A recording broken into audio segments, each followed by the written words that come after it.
presenting on behalf of the National Archives of Singapore. It's Yun Pok, Assistant Archivist, and Cassandra Tang, who is Assistant Conservator. And they are going to be talking about who says archives are boring. Yun and Cassandra, can you hear me?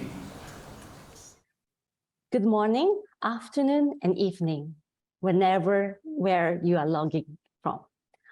Hi, I'm June, an AV archivist, and my colleague Cassandra, a conservator.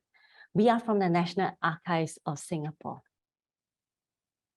Just a very brief background of the National Archives of Singapore. The National Archives of Singapore, or NAS for short, was established in 1968 by the National Archives and Records Act. On 28th of March 2013, NAS officially joined the National Library Board, who oversees the public libraries, all 26 of them, and also the National Library of Singapore. So the roles we play. NAS is the official custodian, keeper of records of national or historical significance. Here's a snapshot of our mandate. We advise public agencies on record-keeping standard practices and take custody of records transferred from government agencies. We acquire through deposit audiovisual recordings that have been broadcasted or made public in Singapore. We also collect oral history interviews on the history of Singapore and acquire by purchase, bequest, donations, or otherwise any document, book, or other material which is or likely to be of national or historical significance. Our private collection helps NAS to fill gaps in the official memories through acquisitions from private sources.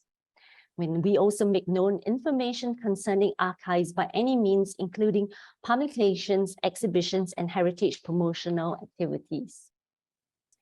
And this is a snapshot of our departments at NAS. We have the Archives Service Department, Records Management, Oral History Center, Audiovisual Archives, that's where I'm from. And we got two labs, the Archives Conservation Lab and the Sound Moving Image Lab. In October 2021, the Library and Archives Blueprint Lab 25 was launched.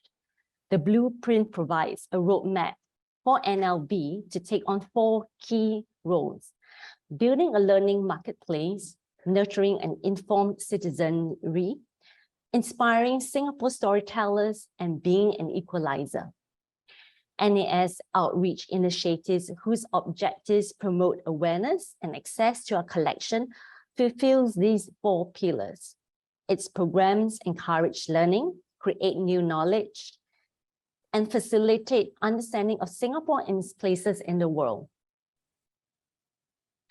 This is a snapshot of NAS outreach initiatives throughout the years. On the top left-hand side, you see the former Ford factory, which is the Ford Motor Company of Malaya assembly plant. It was also the actual site of the British surrender of Singapore to the Japanese Imperial Army on 15 February 1942. Gazetted as a national monument on 15 February 2006, it houses a permanent World War II exhibition, Surviving Japanese Occupation, War and its Legacies. A Museum Roundtable member, FFF, which in short that's what's called, has been participating in Children's Season annually by organizing public programs for children and families. Organized by the National Heritage Board, NHB, which oversees the museums in Singapore, Children's Season is NHB's annual public outreach programs targeted towards families and young children with an objective to foster museum-going culture from young. Below, on the left, you will see some photos of Children's Season 2022. On the top right hand are some of our online offerings. The Soundscape Project, it's a crowdsourcing platform that encourages the community to contribute sounds from their daily lives and surroundings, integrating them into a sound map for archiving and preservation of the sound heritage of Singapore. Stories of Yesteryear, Old School TV Project. It's a selection of educational television programs produced by the Curriculum Development Institute of Singapore, CDIS, and its predecessors from 1967 to 1983. ETV represented a milestone in Singapore's education system. Archives Invite and Archives Unlocked are our monthly talks given by our archivists and invited guests. In 2009, the Audiovisual Archives Department decided to organize its very own children's program. We have about 361,000 or about 164,500 hours of sound and moving images in our collection. So we were put to the task of introducing our collection and our work of a younger audience, aged 9 to 12 years old. So this is the objectives when we design our program. It's part of NAS outreach efforts. The program seeks to educate members of the public on Singapore's history and heritage in a fun and engaging way.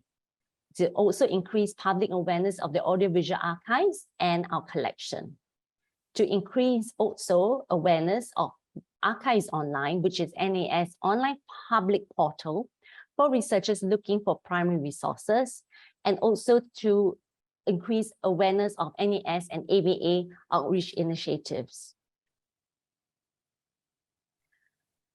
For our first children program, we decided to feature public service announcements which have been categorized under the presentations and commercial genre.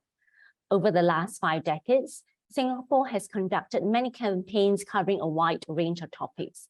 There have been campaigns encouraging the population to keep Singapore clean, be courteous, raise productivity in the workplace, and speak good Mandarin as well as English. Collectively, the purpose of these campaigns is to install certain social behaviors and attitudes that are considered by the government to be beneficial to both the individual and the community. But why PSA? Why did we select them? Well, to be straightforward answer, it is easier to seek copyright clearance. But there was also challenges. Some of the campaigns were produced by ministries or government agencies that no longer exist, or current ministries or government agencies have no record or documentations of the copyright owners of the particular commercial. Some of these commercials may have been commissioned by production houses to produce the TVCs, and therefore the ministry or government agency may not own the intellectual property to these TVCs. Now, let's take a look at 2 PSA commercials which we featured at this program. Enjoy.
Titled Recreating My Favorite 90s TV Commercial.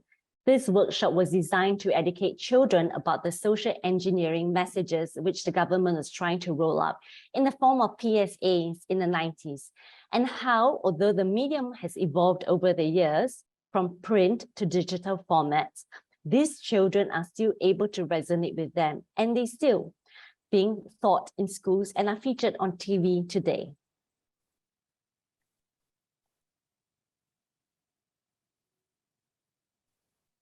So it was held on site at NAS.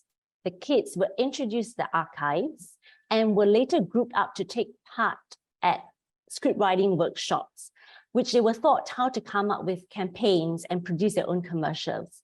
They later showcased their work at the show and tell. The session was also filmed.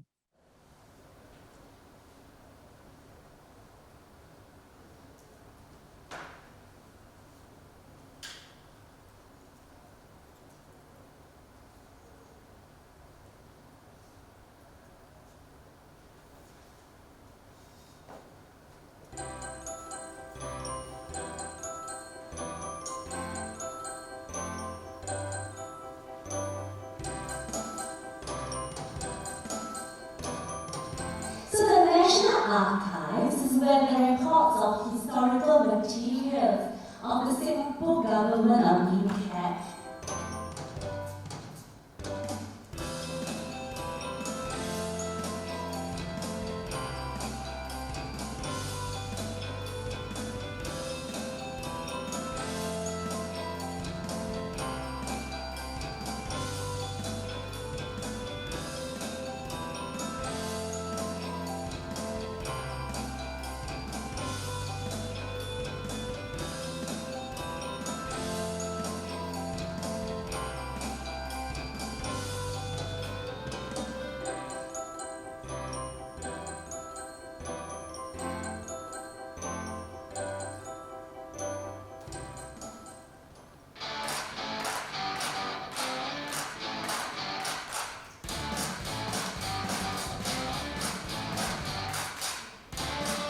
Business, football, let's play a part to keep the world clean.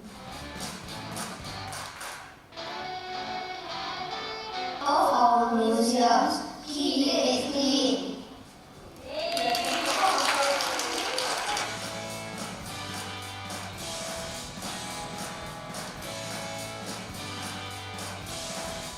Please make driving safe.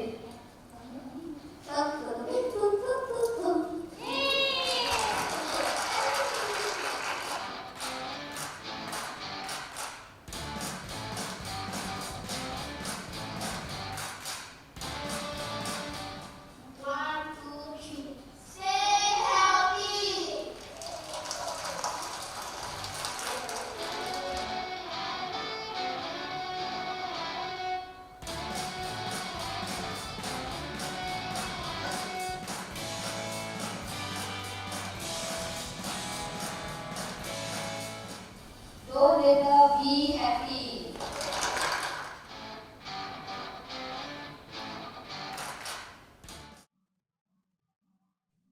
In 2020, we took our program online for the first time over Zoom.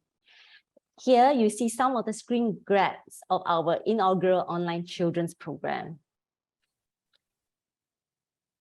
In March 2022, at the very start of the pandemic, we held the program online again.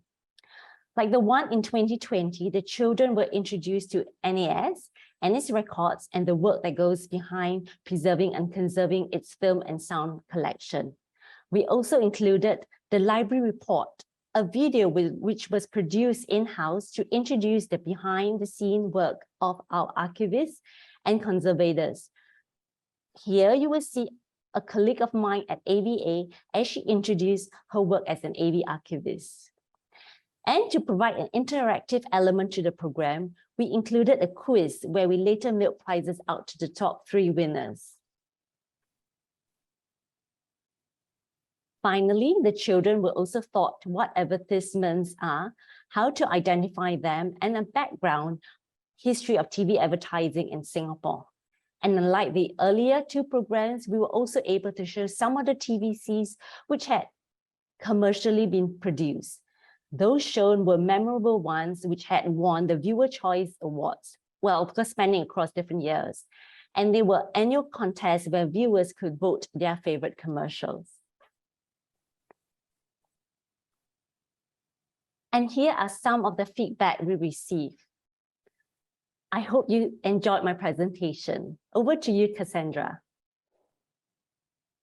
Hi, and thank you for attending our presentation. I'm Cassandra and I work at the National Archives of Singapore in the Archives Conservation Lab as an assistant conservator. So as June, I believe, mentioned, we are making efforts to make the archives more approachable for public users and to expand our audience to reach a wider demographic. The Archives Conservation Lab also remains a mystery to many, and we wanted to shed more light on conservation and at the same time create more interest in conservation as a profession.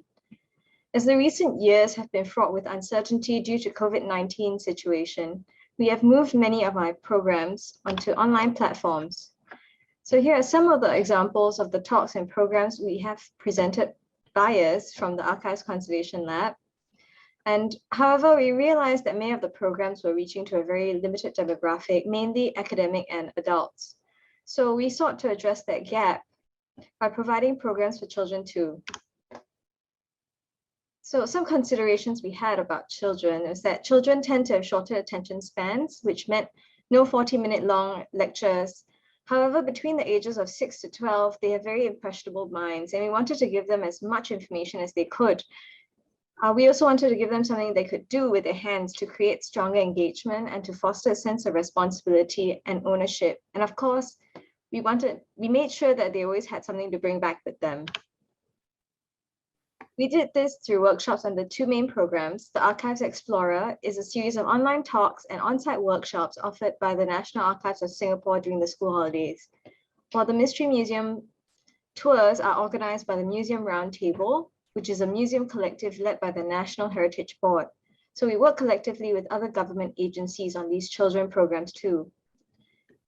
In chronological order, the first program was the Mystery Museum, which began with a museum tour and ended with a workshop session led by my colleague, Ayaka.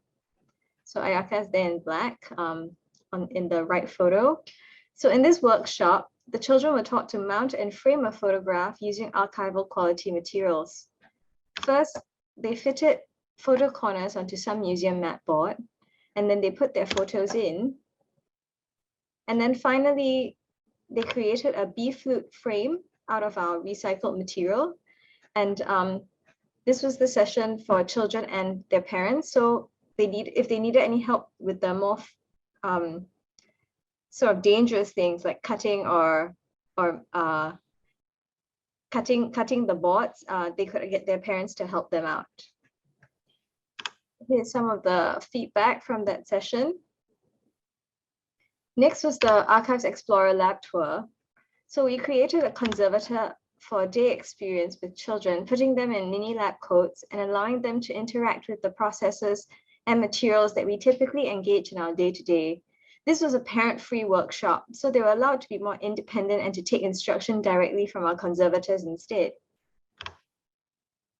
We showed them some of our tools and let them try their hand at surface cleaning with smoke sponges and brushes. We also set up microscopes of varying magnification ranges and gave them samples of leather and insect bodies to identify. So in the left photo, here, they are examining records that have undergone extreme damage, such as water damage, pest damage, ink corrosion. And on the right, they're having a look at some watermarks using our light table. Finally, we ended our lab tour with a box making session, allowing them to fold and decorate their own boxes with stickers and markers to house their own keepsakes. So here are some of the feedback from the participants themselves. And finally, our last workshop was online, but that doesn't mean it was boring. It started with a short introduction of the Archives Conservation Lab.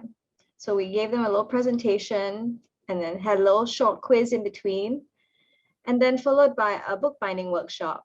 The participants were told in advance to prepare materials as it was a children's program. We had to make sure that the binding was not too complicated. We didn't want to confuse and discourage the children. And then finally, they were led step by step to how to make their own little booklet. So if you look at the top of the photo, you can see that's the final product, and the hands belong to my supervisor. She was the main lead for this. And then here's some of the feedback that we got from the children and from the participants. I think the parents wrote in to us. So in conclusion, the focused age group allowed us to craft and present relevant content. The participants were always engaged, and there was always something for them to see or to do. Everything was always new to them. We also used offcuts from our own processes, so the materials used were not purchased specifically for the workshops, other than the lab coats, which we plan to launder and use for future workshops. We have also expanded our outreach in the recent months. So if you scan the QR code on the bottom right, you'll see what I mean. It'll lead you to TikTok. Heads up. So to end, here is a little quote for you. And that's all from us. Thank you. Thank you so much. This was really insightful and very inspirational. So we have time for to take some questions from the audience. Who would like to start? People are still thinking about how to formulate the questions. I was curious, maybe you can share a bit about how you are reaching out to those, say, young people. So how do you find them and how do you engage them? Maybe also engage them after the workshop.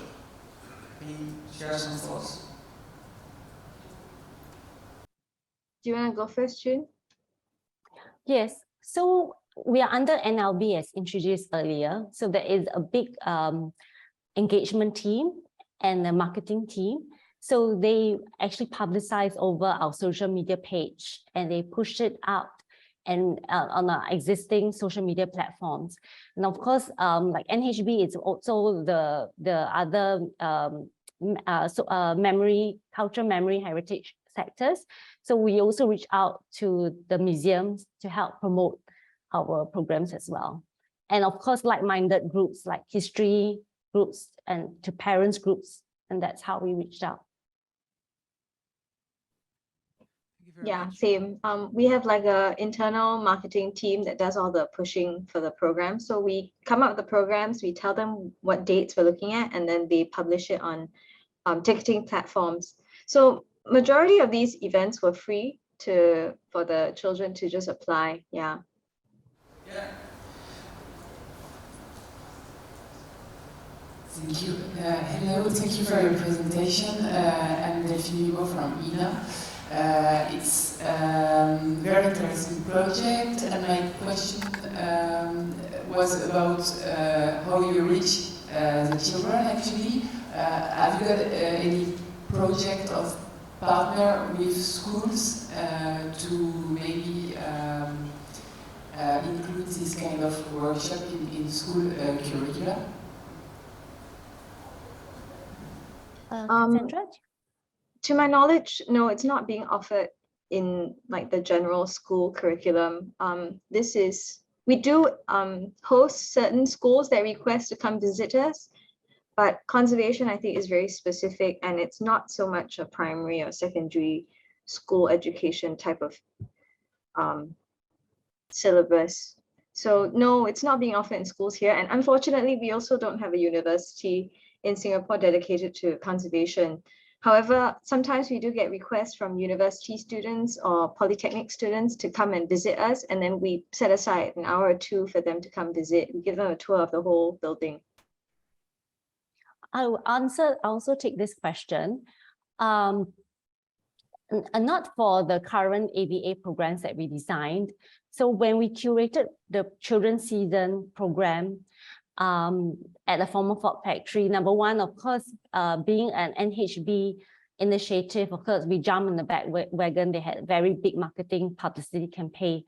But when we revamped the former Fort Factory as well, online, we actually curated some educational resources. So we worked with our Ministry of Education and to understand what was being taught in the history syllabus in school.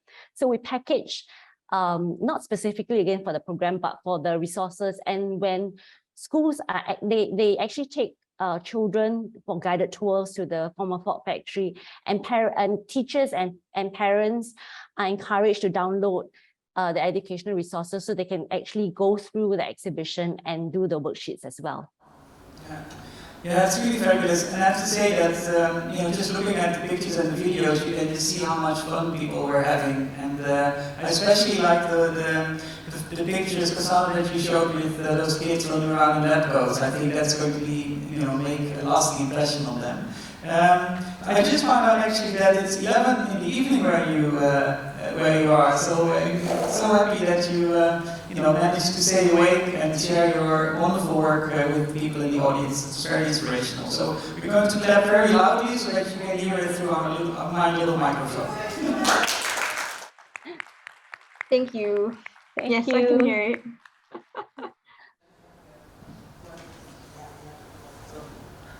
Okay, so there's one more question. So this is going to be, so this required a short question and a short answer because we really have to get to the next speaker, but please.